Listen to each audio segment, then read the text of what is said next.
Good afternoon. It's Wednesday, the 7th of December 2022, just after 1 o'clock. Welcome to UK Column News. Your host today, Mike Robinson, myself, Brian Gerrish. We're delighted to be joined by Alex Thomson, bringing us Eastern approaches from the Netherlands, and our nursing correspondent, Debi Evans. Whether they're in Britain or not. Yeah, okay, thank you, Alex. Now let's just quickly move on to digital currencies. And I just wanted to highlight this, although it's probably too late to do anything about it now, because this debate will be happening within the next hour or two, I would have thought. But this is from Toby Young's Free Speech Union, and he's saying, as you may recall, Sally Ann Hart, MP, tabled an amendment to the Financial Services and Markets Bill a couple of months ago, which would have made it illegal for payment processors like PayPal to withhold or withdraw service from customers on the basis of their lawful political beliefs. After a conversation with the Bill Minister, she withdrew that amendment, having been assured that the government recognised this was a problem, particularly as we move towards a cashless society, and would consider whether the best way of solving it was via legislation or regulation. Well, the bill is coming back to the House on Wednesday, that's today, and there's been no communication from the government about the issue, so Sally Ann is retabling her amendment. If we're to push the government to act on this, it's very important that as many MPs as possible speak in favour of Sally Ann's amendment, and that's new clause 27 during the debate today. Now, it's unfortunate that we only saw this today, but nonetheless, that is happening this afternoon. I still think it's worthwhile making sure that your MP, all our MPs, understand that this is important. But moving on to the issue of central bank digital currencies, and one of the countries which is well ahead of everyone else is Nigeria. And a couple of days ago, yesterday, the Nigerian central bank pushed out this release. And what's it saying? That now the maximum cash withdrawal per week via automated teller machines shall be 100,000 naira, subject to a maximum of 20,000 naira cash withdrawal per day. So that's 100,000 naira per week. So basically, what does this work out at? So now limited to $45 per day and $225 per week from ATMs. Individuals and businesses will also be restricted to taking out $225 and $1,125 respectively at banks. So that's if you go to the actual bank counter. That's the maximum you'll be allowed to take, with individuals being given a 5% fee and businesses a 10% fee for any amounts above those limits. So if you want to take your own money out of your bank account, you've got to pay 10% to the bank. The maximum cash withdrawal via point of sale terminals, so in a supermarket or whatever, is capped at $45 per day. Now, why is this happening? Well, let's have a look. Here's Haruna Mustafa, from the Nigerian Central Bank, saying customers should be encouraged to use alternative channels, brackets, internet banking, mobile banking apps, USSD cards, e-Naira, etc., to conduct their business transactions. And it's e-Naira that is the most important, because this is what it is. It is, of course, a central bank digital currency. This is what they say about it. With 81 countries and more on the race to develop their own central bank digital currencies, let it be very clear that we are not just another CBDC. We are a people-oriented digital currency leveraging technology to connect individuals and businesses for easy trading and financial inclusion. We push the boundaries, bridge the gaps, and tell actual humane stories. We are the foremost audience-centric digital currency, brandishing a face. What do you say about that? I'm laughing, Mike, but I'm not laughing because it's funny. It's incredibly serious, but it's got to. What are a lot of people saying these days? Clown world. This is part of clown world. Well, look, I'm just going to make the point that only 53% of the Nigerian population actually has access to electricity. That's 2020 is the most recent statistics on that. So, they've clearly got the priorities right. Yes. Okay. Let's move on. Alex, purchasing gold. Yes, a viewer has written, and I won't read it all out for lack of time. We have so much today, but I know that some of our viewers like buying gold and silver bullion by post from various sellers. Perfectly lawful, and if you get it right and look carefully at the regulations, also not taxable, as it is the same in most countries, especially if you buy vintage coins. But anyway, MasterCard, being one of the big three credit card companies in the world, has decided to block the purchase within Britain. There's no foreign angle here other than MasterCard being in St. Louis, Missouri, but it's a British viewer buying bullion from within Britain for delivery to Britain using sterling. But the MasterCard credit card blocks the transaction, and MasterCard reviews it and says that a couple of weeks ago, transactions of this kind are called security threats. So the viewer concludes, are the Bank for International Settlements, the International Monetary Fund, central bankers and the World Economic Forum now shutting the stable door before the horse has bolted, keeping us within the system, that is, so that we don't have access to alternatives to get round their planned DIs, digital somethings, central bank digital currencies and social credit systems. And of course, social credit is the other half of this motor, because the infrastructure will be CBDCs, but the decisions on whether you don't get your humane stories at the point of sale in Lagos or London, that will be, of course, social credit derived by a different set of programmers, or AI. But Der Spiegel has got from its economy imprint a similar announcement that the Bundestag has at federal level in Germany decided, and this is in one of the most cash-keen countries in Europe, Germany, for good reasons historically, Germans and foreigners living in Germany will no longer be able, by law, to use cash or cryptocurrencies to buy real estate. And look at the red rubric at the top there, Maßnahme gegen Oligarchen. So this is being carried by Der Spiegel, well on side with the globalist press, of course, as an anti-oligarch measure. Okay, yes, of course it is. Right, let's move on then very quickly to energy. And, well, good news, apparently, because the UK and the United States have entered an energy partnership. I'm sure most people have heard about this by now. The initiative will be steered by a new UK-US joint action group. Lots of new groups being set up, led by senior officials from the UK government and the White House, and they're going to drive work to reduce global dependence on Russian energy exports, stabilize energy markets, and step up collaboration on energy efficiency, nuclear and renewables. But the main point is that it's going to guarantee supply into the UK of huge quantities of liquefied natural gas from the United States, something along the lines of at least 9 to 10 billion cubic meters of LNG over the next year to UK terminals. And of course, this is all fracked gas from the United States.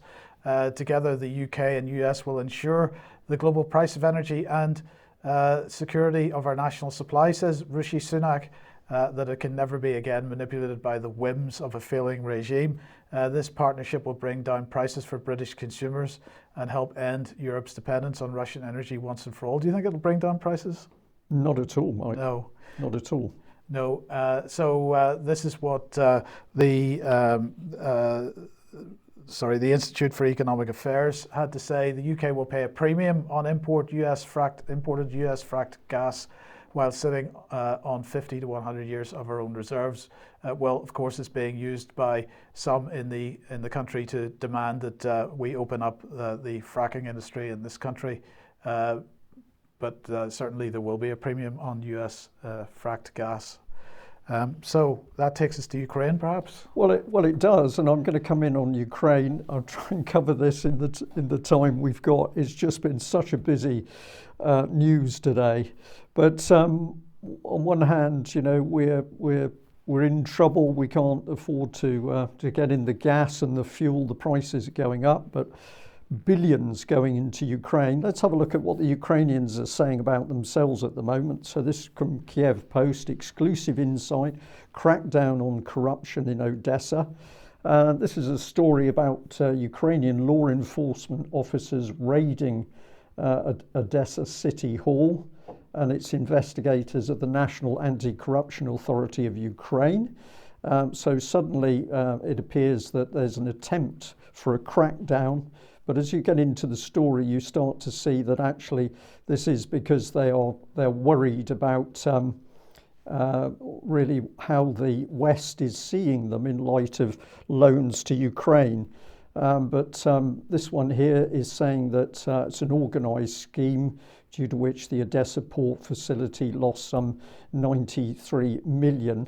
And it goes on with other figures of millions. which is all to do with corruption within Ukraine. And we've already said on the UK column that there's weapons systems coming in from the West and then going out the back door to be sold on the black market. So corruption is the issue. But the Kiev Post was also kind enough to point out that something quite exciting was going on. Rebuilding Ukraine, London Forum highlights opportunities and barriers. And what was interesting with this article is that they had this picture of the Conservative trade envoy for Ukraine, Baroness Mayer, and she had this. Well, she wasn't saying this word for word. I've inserted this from the text from the company, but from the article. But she was busy praising various companies and organisations. So let's have a look at it. I'm delighted to open the Ukraine Infrastructure Forum, and would also like to thank the Strategy Council and representatives of the international finance and banking sectors, private businesses, the Ukrainian government, and representatives from Ukraine's local authorities. She was praising all those people for being present in this very interesting gathering. And in the article, it goes on to talk about the money. So we've got the European Bank of Reconstruction and Development, EBRD, saying they'd got a portfolio of $4.4 billion, 53% in infrastructure, and they've already committed 1.1 billion this year and are going to give a further 1.5 billion next year. So money is of no object when it comes to Ukraine at the moment. The World Bank here offering 2 billion to fund the private sector and local governments. And the article then went on to say this: while the mood of the forum was generally upbeat, the vast scale of the undertaking to restore and renew Ukraine, estimated at no less than 1 trillion, opened many questions that will need to be addressed in the near future. So this is what Zelensky was talking about when he was begging the West for that $1 trillion, but meanwhile the destruction goes on. But Newsweek was very interested. This is quite an old article. And why was I interested in this? Well, Boris Johnson's Ukraine trade envoy says Germany not totally our friend. So we can bring in the Baroness again. And what part did she play in this article? Well, this is part of the background. British Prime Minister Boris Johnson's trade envoy has warned German leaders that they risk being on the wrong side of history by vacillating on support for Ukraine in the ongoing Russian invasion of the country. This is what it was all to do with. And if I just bring in a couple of the detailed bits here. So German-born Meyer spoke at the launch of a report by the Council on Geostrategy detailing the security situation in the Black Sea, which called on NATO nations to increase engagement with regional allies in the face of Russian aggression and destabilisation. So who exactly was the Council on Geostrategy? We'll come there, but let's have a look at some of the comments. So she's talking about Germany's hesitation in supporting Ukraine. That means getting the weapons in. I think once again Germany is probably a little bit on the wrong side of history. Scholz's resistance to sending more weapons to help Ukraine makes his pivot to expanding German defence spending very dubious. On one hand, we've just heard that Germany is selling arms to Russia, and on the other hand, that they are still buying quite a lot of oil. Scholz came out and said we can't really reduce our dependency on Russia because it's going to be an economic disaster. Well, that was factually correct. And she goes on with this very vitriolic criticism of the Germans because they are not getting into the war fast enough. And here, if Russian President Vladimir Putin succeeds, he's on his way to turning all of Europe into a Russian sphere of influence in which NATO is neutral and the Americans are absent. So I've labelled that, would that actually be so bad? But my point is that on one hand, this woman is clamouring to get the weapons into Ukraine and to keep the war going. And then she turns up on stage to help advise as to how the destruction's going to be rebuilt, making more profit for the people who provided the weapons. And if you want to have a look at the Council on Geostrategy, this is their opening page. And we've got a little bit of video where they're saying in their own words what they're really about. Britain hoped, in the aftermath of the Cold War, that the world would improve, that freedom would spread, and that global cooperation would intensify. However, we were too complacent. Our country and its partners face numerous growing threats, and now our future looks more uncertain than ever. We looked on as Russia dismembered Ukraine. We've struggled to confront China's global expansion, and we have yet to acknowledge the severity of the environmental crisis. Meanwhile, anti-unionist and anti-enlightenment forces have emerged among us, weakening Britain's ability to respond. To this we say, enough is enough. And to meet these challenges, we have founded the Council on Geostrategy, to take part in the continual struggle to strengthen Britain and reassert our leadership in an increasingly uncertain and dangerous world.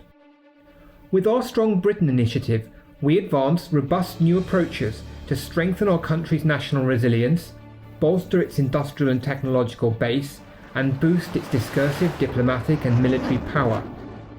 Our geopolitics program sets out to promote realistic new geostrategies in the Euro-Atlantic, the Indo-Pacific and the polar regions to enhance international security in cooperation with our allies and partners. And with our environmental security program, we provide responsible new solutions to render our economy more prosperous and sustainable, and to spread green technologies around the world. From the heart of London, our mission is pursued through research and events. We engage with parliamentarians, policymakers, foreign diplomats and officials, the press, experts, businesses and the wider public, both nationally and internationally.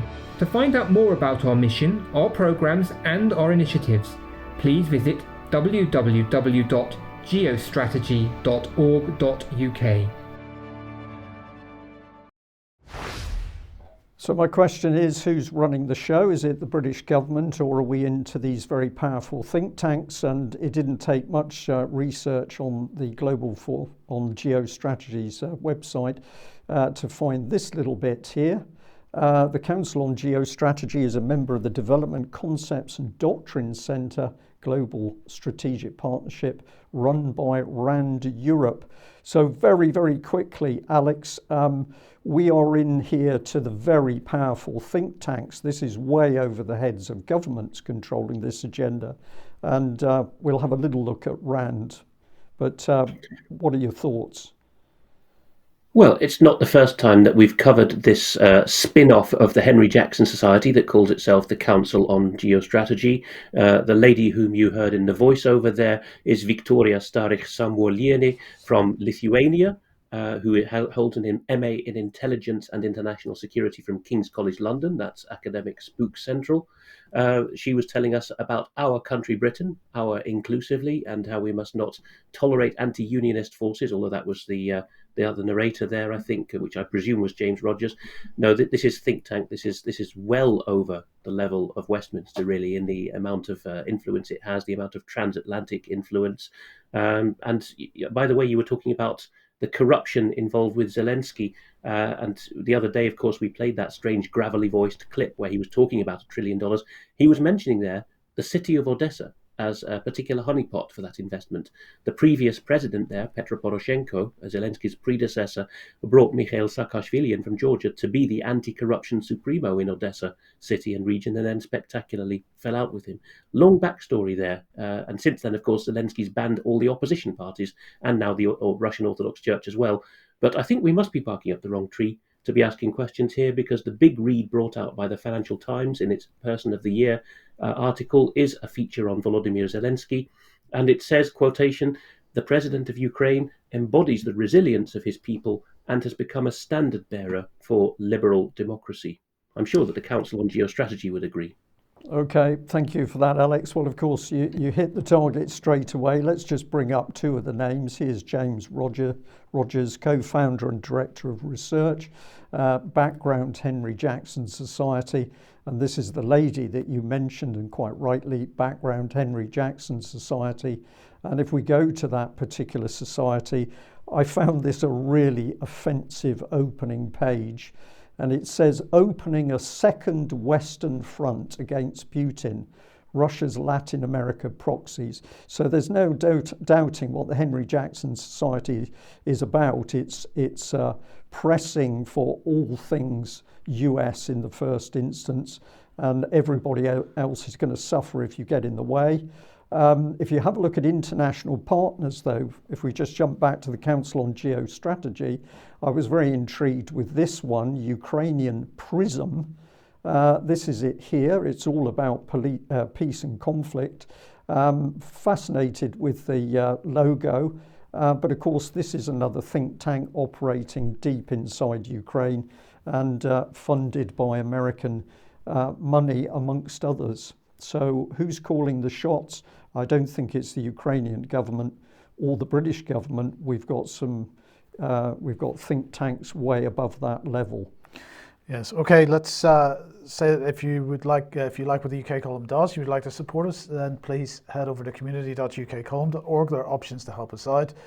You could pick something up at the UK Column shop, but as we said, if you wanted to do that for Christmas, time is running out. So please do pick up whatever you need sooner rather than later. But please do share anything that you find on the various platforms as well. I'd like to mention that on Saturday this week, we are hosting, on behalf of the Doctors for COVID Ethics, another symposium, this Symposium 5, and a whole host of fantastic speakers on that, and including Sucrit Bhakti, Catherine Austin-Fitz, Patrick Wood, Wolfgang Wodarg, Michael Palmer, and so on. Well, they're going to be talking about mRNA, they're going to be talking about how to stop the shots, and menticide and mass atrocity in the era of COVID-19. It's going to be an interesting day, and that will begin at 1600, 4 o'clock Saturday afternoon UK time. Which is going to be a lot of work for you, Mike. We'd like to say from the UK Column, we're delighted that the doctors have had the confidence in UK Column to come back to us, and I'm sure this will be an excellent event. And just a quick reminder that then the following Thursday, December the 15th, also on the UK Column website, starting at 4:30 p.m, David Scott's event, Education, Not Indoctrination. He'll have more to say about that on Monday, no doubt. In due course, yes, okay. I will just move over this next one, so let's go past that. And we've got the French team are also working very, very hard on matters to do with the vaccine and getting the truth out about what's happening. They've kindly sent us a little video clip. It's got on-screen translation. It's very short, but let's have a look at what they're trying to do in France.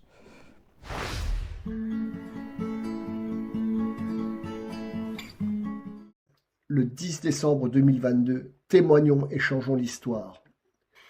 Nous avons choisi pour cet événement le 10 décembre 2022, jour anniversaire de la Déclaration universelle des droits de l'homme de 1948, car il s'agit d'une guerre contre l'humanité, dans le double sens de la communauté humaine de la Terre et ce qui fait de nous, corps et âme, des êtres humains, avec notre mémoire et notre avenir. Le 10 décembre 2022, à partir de 10h ou de 14h selon vos disponibilités, témoignons partout publiquement par l'image et la parole. Faisons en sorte que personne ne puisse échapper à cette réalité. Encourageons et amenons nos proches et quiconque nous connaissons à témoigner. L'inutilité et les dommages provoqués par les injections ont commencé à se répandre dans les consciences. Un travail de fond est à l'œuvre. Si chacune de nos voix ne comptait pas, il n'essaierait pas de la contrôler par la censure, de contrôler la moindre d'entre elles. Chaque voix portant la vérité les fait trembler et les ébranle.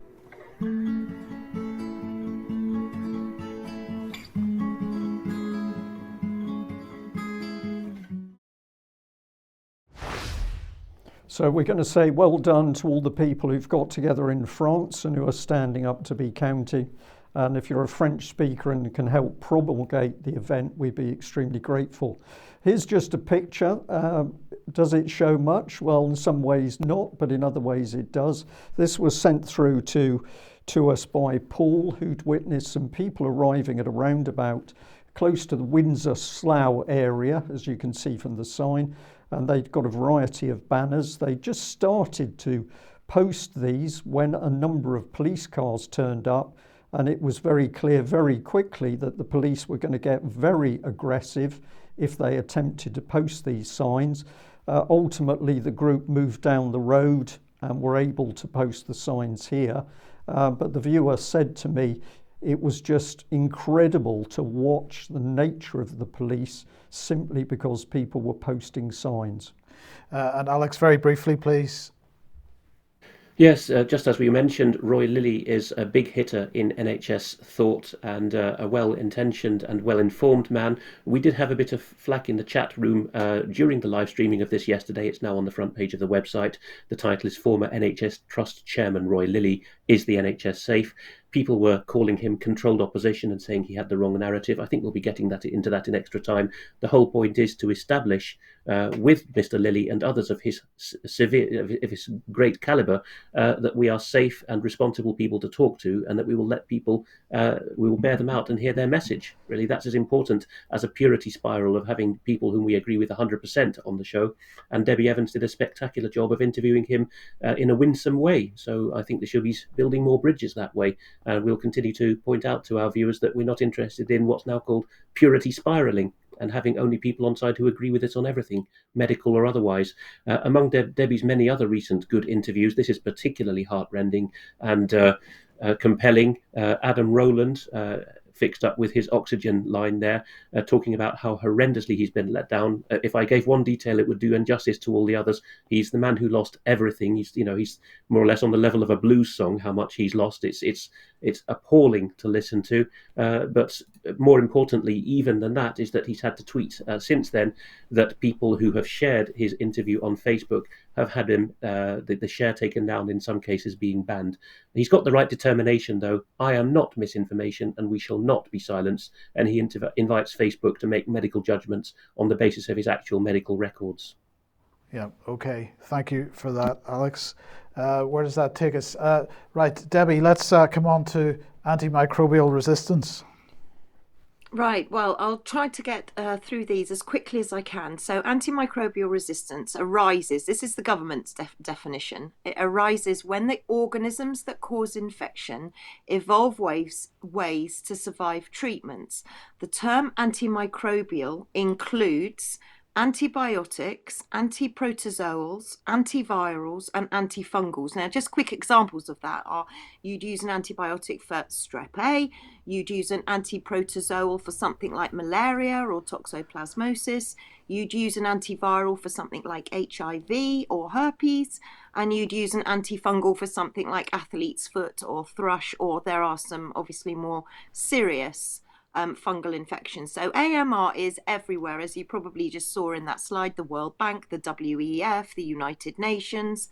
So where do we go to in the UK? Well, we go straight to Dame Sally Davis. And I know that we've spoken about Dame Sally Davis before, but I just want to highlight her again because she was the Chief Medical Officer before Chris Whitty. She's now the UK Special Envoy on antimicrobial resistance. She's a haematologist, and her husband is an experimental haematologist. Who knew that one of those existed, eh? So then I wanted to see who else was involved in this whole AMR thing. And very quickly I could see that it was actually our very own Jungle Joe, Matt Hancock, who introduced he launched the press conference into AMR. And actually, for anybody that's watching now live, Matt Hancock has just decided to stand down as an MP at the next election, so he won't be re-standing for his seat.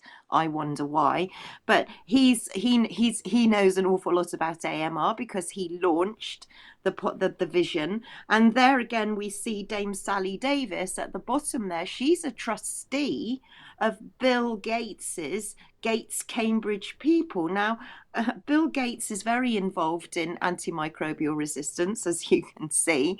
So we've got a huge amount of people involved. Now, I just want to take people back, if they haven't ever met Dame Sally Davis. This was Dame Sally 9 years ago. It's a very, very short clip. Have a look at this. Hello. I want you to join me in watching the panel discussion at the Royal Society of Chemistry about antimicrobial resistance.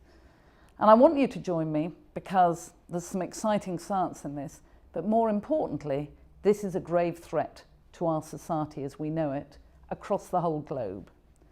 Already, we know that people are dying because of antimicrobial resistance. Indeed, at least 25,000 in Europe every year, 23,000 in the States, and sadly, one small child or baby every 5 minutes in Southeast Asia. This is so important, our government is going to put it on our risk register for the government next to climate change and terrorism and pandemic flu.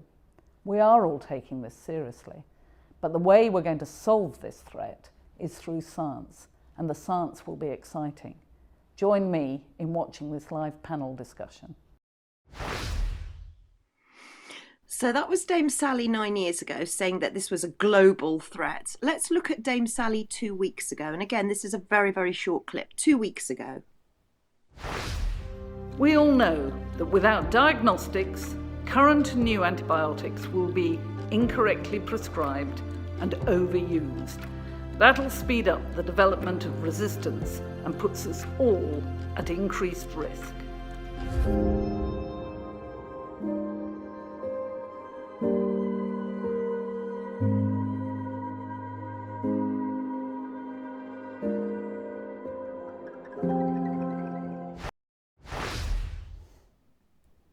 I have to say that 9 years, I think, has taken its toll on Dame Sally Davis. However, being terribly polite, what I will say is that Dame Sally Davis met with David Cameron back in, I think it was 2016 at the Wellcome Cafe. And she warned him of what was going to happen with all of us using antibiotics so much. There was going to be disease X, and what were we going to do when we didn't have all of these antibiotics?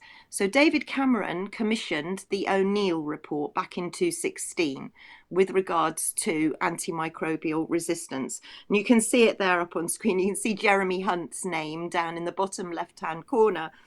We always knew that his name would pop up somewhere. But I've highlighted a couple of things there, and I'll read them quickly because it's relevant to the story that we've already run with regards to Strep A. So 3.3 says, it is critical that patients receive the antibiotics they need, but to protect those same drugs, we must ensure that they are used only when appropriate. It goes on to say, we will reduce inappropriate antibiotic prescribing by 50% with the aim of being a world leader in reducing prescribing by 2020. And clearly you can see that this has been discussed at a United Nations meetings as well. And then when we just flip forward to what Sally Davis is saying now, and the fear, because she's still banging the fear drum, so she's actually saying that antimicrobial resistance is more serious than climate change. So AMR could kill us before climate change. So here we go, we're starting to see the next emergency, the next global fear factor being ramped up, and considering that they don't want to give out antibiotics, it's quite extraordinary that the government are throwing out this policy with regards to Strep A. Moving on to Theresa Coffey, because she figures heavily into this, she was very naughty and she gave a box of antibiotics to a friend and she got absolutely chastised for this. So as a result, and she also wanted, when she was health secretary, she wanted antibiotics to be available over the counter, which in some countries, I think Thailand is one of them, they are available over the counter, where she was called moronic and all sorts of things. So she was called out for that. And Sally Davis is still going on about why antibiotic resistance isn't going to go away. In fact, she's even spoken, because there's a charity, Antibiotic Resistance, Antibiotic Research UK is the charity, and we haven't done any research into antibiotics really since the 60s. And even recently, I think it was GlaxoSmithKline have decided to pull one of their clinical trials for a new antibiotic. So, you know, here we've got Dame Sally Davis lecturing antibiotic research. What she should be there saying, you know, promoting more research for antibiotics, not saying that we're going to lose them. But I just want to refresh people's memories into SPA's pandemic 2025 to 2028. We've mentioned it a few times before on UK Column, but it's really relevant. This was a futuristic scenario by the Johns Hopkins University, and it looked at what happened with a coronavirus between the years 2025 and 2028. If you go to download the PDF, you'll see this chapter 16, which is called Antibiotics Ho. And I'm going to let you freeze the screen because I know we're tight for time, but if you freeze the screen and read just that page, you'll see that the situation that we're seeing now with strep A is exactly what you're seeing projected there. So I would urge everyone to go and have a look at SPA's pandemic 2025 to 2028. And then I don't know if you've got the finally slide there about drugs having two names, because I just briefly wanted to highlight people don't realize drugs have two names. So something like diazepam is also known as Valium. We are getting new drugs coming down the line. We've got antivirals and monoclonals. Now you need to inform yourself of what these drugs are, because a name that might sound very easy to pronounce might not be what the active ingredients are. So, for example, antivirals and monoclonal antibodies, anything with a VIR at the end of it, at the end of the medicine or the ingredients, suggests that this is an antiviral. Anything with MAB at the end of it would suggest that it is a monoclonal antibody. Both of these medicines can be new and novel and not have gone through the clinical trials that we would expect to see, and some may have also been trialed on specific cohorts of patients. So please check both names, check your medicine before you take it. Okay, Debbie, thank you very much. We are going to have to finish the news there. We've still got material to cover, so we're going to encourage all of our UK Column subscribers to join us in extra time when we will cover the material that we've still got in the can. That includes quite a bit from Alex. Things are moving so quickly now with news and events in UK and worldwide. It's getting increasingly difficult to keep the UK Column news within a relatively short period. But we think we'll end the news here. And as I say, if you're interested in the other subject elements, join us in extra time. Big thank you to everybody watching us, and a especially big thank you to people watching us from overseas, because we know that our overseas audience is growing. So wherever you are in the world, the USA, New Zealand, Australia, thank you very much for what you're doing. Please keep spreading the information. See you in a couple of minutes. See you in a few minutes. Bye-bye.